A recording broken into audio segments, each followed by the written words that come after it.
Thank you, and hello, and welcome to my segment. So I'm Zainab Teraif from the University of St. Andrews, and I'm going to talk about my innovative practice in implementing generative AI as a critical friend for foundation level students. Uh, okay, then. So let's get into it. I'm going to start off with the context. So this practice took place at Bahrain Polytechnic, where I currently work, in which 17 participants took part in the study. The participants are adult learners enrolled in the intermediate in English foundation course, which is an English for general academic purposes that focuses on students' proficiency skills. I'm also a participant in the study as a researcher and as the teacher for the participants.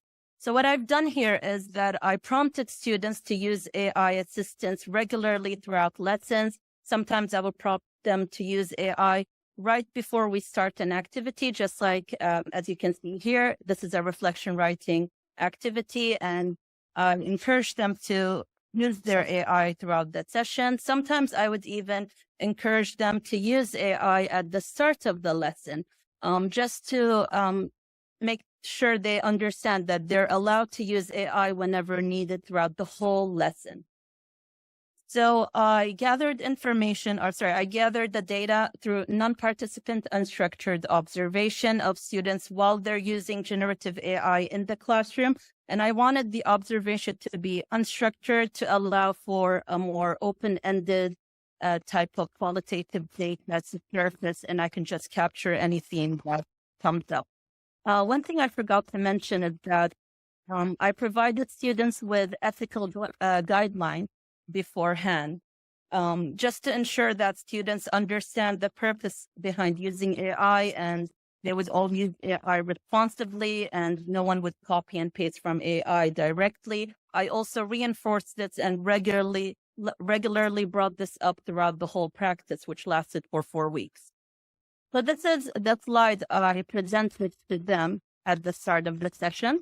At the start of the intervention. And as you can see in red, I strictly told them that they're not allowed to copy and paste directly from AI.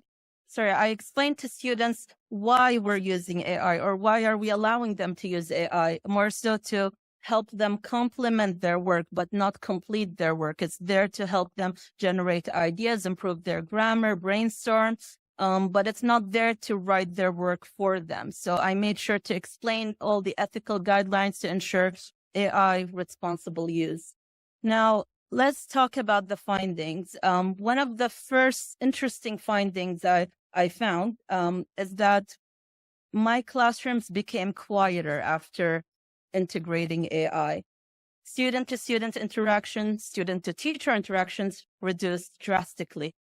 Students were not talking to each other and students were not talking to me.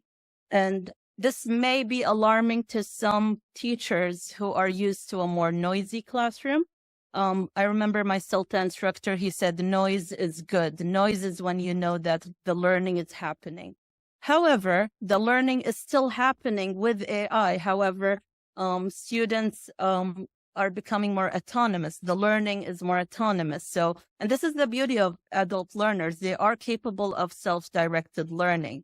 So in that sense, the learner autonomy is encouraged and is increased in this. The other thing I noticed is that AI needed some time to get used to. Students needed time to get used to AI, and AI needed to get to know students' learning needs as well. So the intervention kind of resembled introducing a new teaching assistant in the classroom, which we're not privileged in higher education to have that second teacher that would assess students one at a time. But introducing AI kind of resembled that.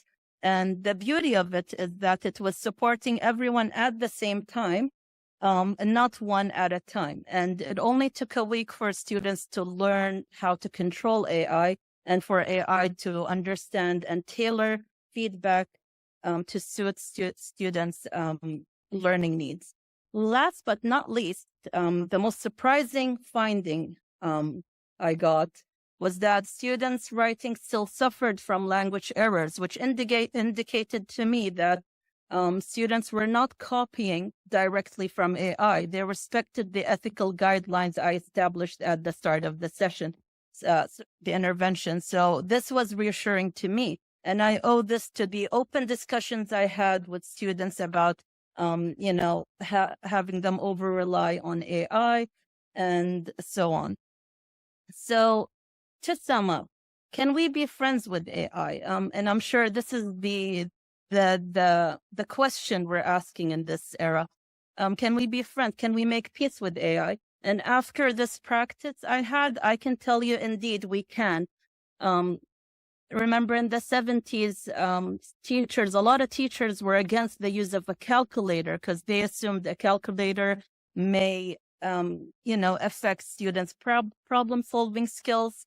However, calculators nowadays have become part of students' learning, and I believe AI will soon become also part of students' everyday use, as easily as accessible as a calculator. So I'll probably leave the implications for practice later because I'm running out of time. However, if you have any questions, this is my email at the bottom. And thank you very much for listening.